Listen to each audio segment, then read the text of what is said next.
মুখে অরুচি হলে কিছুই যখন খেতে ভালো লাগবে না, বাড়িতে যদি এই রকম লেবুর আচার করে রাখো তাহলে চিন্তার কোনো কারণ নেই।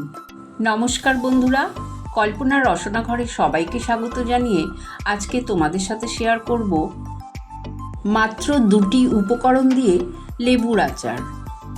এটা শুধু মুখে অরুচি হলেই খাওয়া যায় তা না, এটা ভাত, রুটি, পরোটা সব কিছুর সাথেই কিন্তু এটা খাওয়া যায়।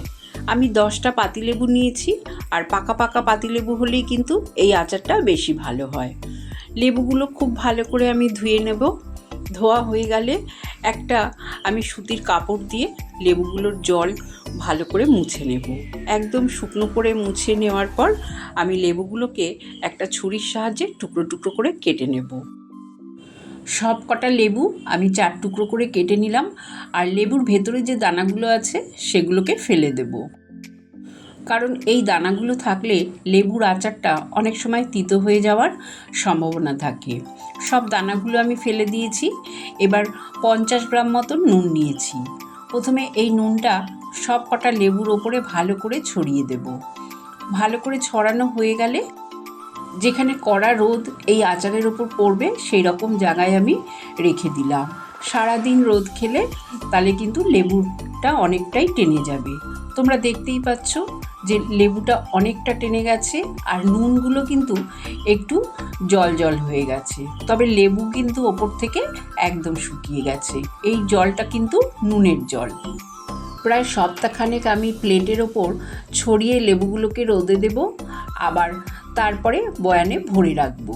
সপ্তাহখানেক পর আমি একেবারে লেবুগুলো যখন প্রায় শুকিয়ে যাবে, আমি তখন এই বয়ানের মধ্যে ভালো করে ভরে আরও 50 গ্রামের বেশি আমি নুন দিলাম। এখানে প্রায় 150 গ্রাম মতন নুন দিয়েছি। নুন দিয়ে ভালো করে ঝাঁকিয়ে এই বয়ানটাকে প্রায় 1 মাস মতন এইভাবেই রোদ খাওয়াতে হবে। তারপরে প্রায় 1 মাস পরে তোমাদের আমি দেখাচ্ছি। দেখো, লেবুর কালার কিন্তু একদম চেঞ্জ হয়ে গেছে। আর একটু ধরে দেখবে, লেবুটা যদি সফট হয়ে যায় তাহলেই বুঝবে আচারটা ঠিকঠাক তৈরি হয়ে গেছে। তোমাদের আমি একটা প্লেটে ঢেলে দেখিয়ে দিচ্ছি। দেখো কত সুন্দর আচারটা দেখতে হয়েছে। আমার আচারটা কিন্তু ঠিকঠাকভাবে তৈরি হয়ে গেছে। কাচের বয়ানে ভরেই কিন্তু লেবুর আচারটা রাখতে হবে। এই লেবুর আচার 1 বছর পর্যন্ত ভালো থাকবে। আমি ভাতের পাতেও একটু নিয়ে নিলাম, আর তোমাদের আমি দেখাচ্ছি। দেখো লেবুটা কতটা সফট হয়েছে, দেখতে পাচ্ছ তো? আমি একটু টিপে দেখিয়ে দিলাম, আর মুখে দিলেই কিন্তু মিশে যাচ্ছে, এতটাই টেস্টি হয়েছে খেতে। আর এই রকম লেবুর আচার যদি করে রেখে দাও তাহলে কিন্তু রোজ রোজ চাটনি করারও ঝামেলা থাকে না। এই রকম অনেক রেসিপি আছে যেগুলো তোমাদের অজানা। যদি জানতে চাও তাহলে অবশ্যই আমার চ্যানেলটাকে সাবস্ক্রাইব করো।